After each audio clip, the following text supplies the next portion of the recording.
Good morning everyone. Today I'll do a brief introduction of chapter Manufacturing Industries.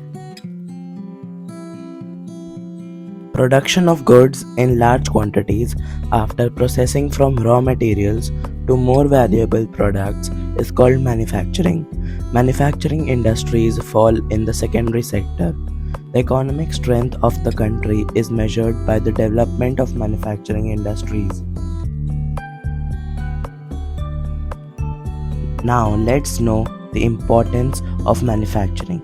Manufacturing sector is considered as the backbone of development in general and economic development because it helps in modernizing agriculture, which forms the backbone of our economy, also reduces the heavy dependence of people on agriculture income by providing them jobs in secondary and tertiary sector. It helps in eradication of unemployment and poverty from the country. Export of goods brings foreign exchange. It helps in transforming raw materials into wide variety of furnished goods of higher value.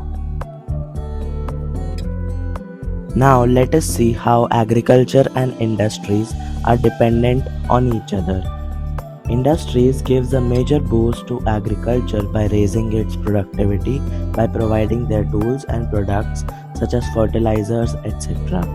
Industries depend on agriculture for raw material and sell their products such as irrigation pumps, fertilizer, insecticides, pesticides, plastic and PVC pipes, machines and tools, etc. to the farmers.